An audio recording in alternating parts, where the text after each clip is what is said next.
Hi everybody, and welcome back to the Velvet Lounge cooking session. I'm today going to show you those greens that I harvested yesterday and the celery that I harvested yesterday from our indoor winter garden that we used our kitchen table to grow these on. So what I did is I actually clipped all these yesterday and I put them in the refrigerator because I wasn't going to prepare them yet. But today we're going to have these with our dinner. So I want to show you how I prepare them. So what this is what natural celery looks like. It is not the big, thick, gigantic stalks that you buy in the store. This is organic. So the stalks, as you can tell, they're much smaller. They're not as thick. But this is celery and it smells so good. And the other thing that happens with celery, most people don't realize, is that with celery, you can actually consume the leaves. These are a great spice. When you buy celery seasoning, for example, in your store and it's dried, that's what it is. It's mostly the green leaves that are dried. So you could put these to the side, dry them, crush them up, and put them in an empty container and use them later. Or you can use some of them fresh in a salad. The one thing I would warn is the flavor is very strong.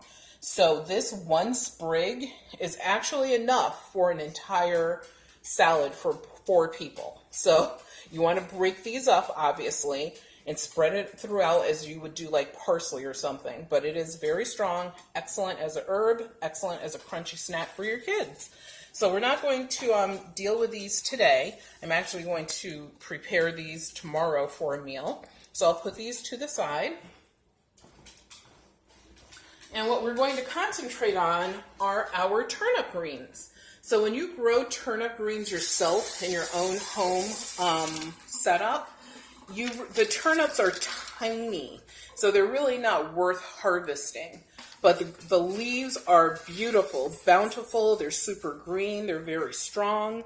And all I'm going to do with these is I'm going to take them, I have a piece of celery stuck in there, and I'm going to just put them in a colander and rinse them off. And you would want to rinse these at least 2 or 3 times because of dirt, obviously. No one wants to get a crunch of that. And then what I'm going to do is I am going to put these into this wonderful quick cooking method of simply wilting them.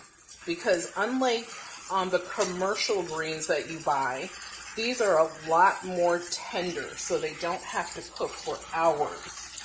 And I'm simply going to add a few ingredients. And really within minutes you'll have 1 or 2 servings of wilted turnip greens. English, please. So I should have showed you, but some of the dirt actually came out of that. Just want to toss them around really good.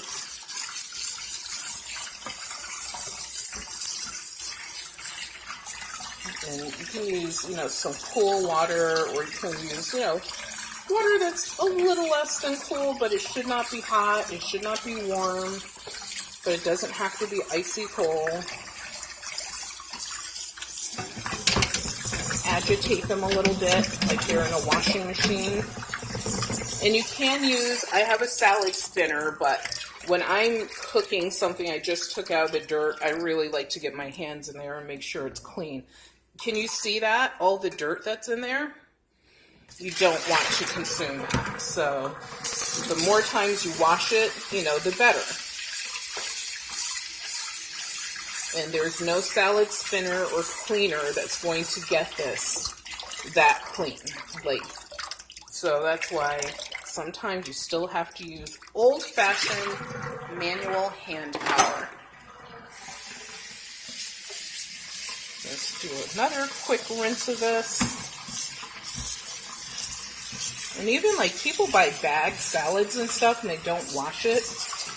I don't care. You should always wash it. I mean, it's better to be safe than sorry. No one's in that much of a rush. And just think, if you have to go to the hospital, that kind of slowed you down. So what we're going to do is come over here and I'll show you what I'm going to use today to prepare this. So this is super simple. I'm going to use some extra virgin olive oil. You can use any acid you want, but I'm going to use some rice wine vinegar. But you can also use lemon. I would not use lime, but there's other things that you can use that have that acid base to it. Some people like a little bit of soy sauce, but if you do that, do not use salt. I'm going to use granulated powder, parsley, some cracked black pepper in my grinder there, and some kosher salt. So all I'm going to do is turn my stove on.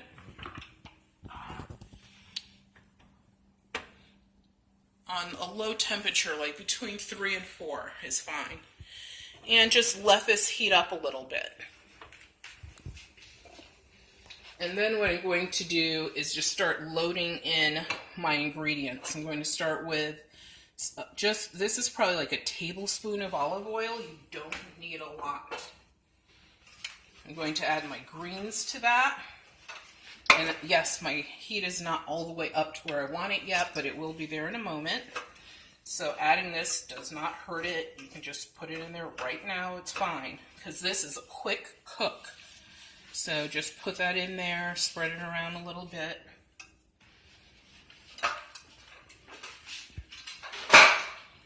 And even before it starts cooking, I'm going to go ahead and add probably like a tablespoon of rice wine vinegar. You don't want to overdo it with the vinegar or your lemon juice or whatever acid you use, because it will overwhelm the flavor. But then the other spices, you do it the way you like it. You can use fresh garlic. I'm going to use garlic powder because my husband doesn't like chunks of garlic, but he doesn't mind granulated garlic. I'm going to use, you can use fresh parsley. That's one of the things maybe I need to try to grow. You know, please do me a favor and subscribe to this video and give me ideas on things that you think I should try to grow inside of my house. The reason that we grow or decided to start growing things inside the home is because where we live, it's so wooded that you have bear and you have moose and other animals. So fences don't really work. And I'm not going to build a greenhouse because I believe in nature. So I'm just going to crack some black pepper in here. Once again, do it to your taste. If you like less, if you don't want any at all, that's fine. And I am going to use a little bit of kosher salt. We don't generally use tons of salt in our cooking. So this is less than half of a teaspoon. I'm just going to put that in there. And that's as simple as it gets.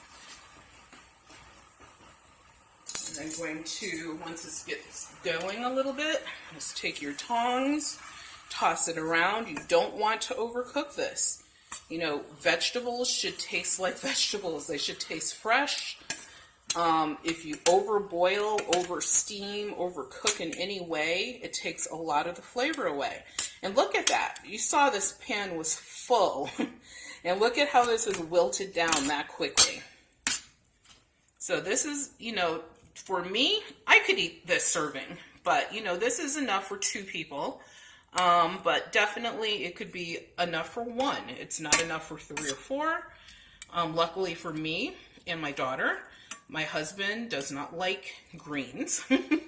So he likes salad, but he doesn't like cooked greens. So she and I will enjoy these with our dinner.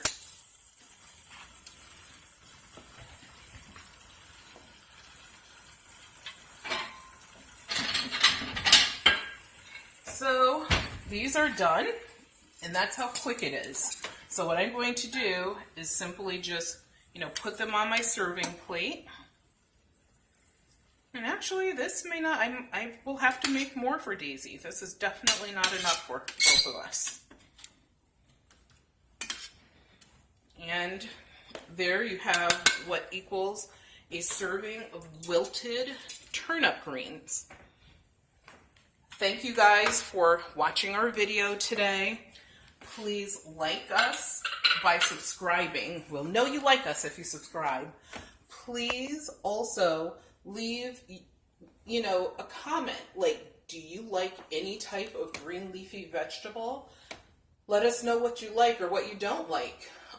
Please also share our video. If people are trying to eat healthier or cook healthier, we want to help them. And we like to thank you for tuning in today. And you guys have an awesome day.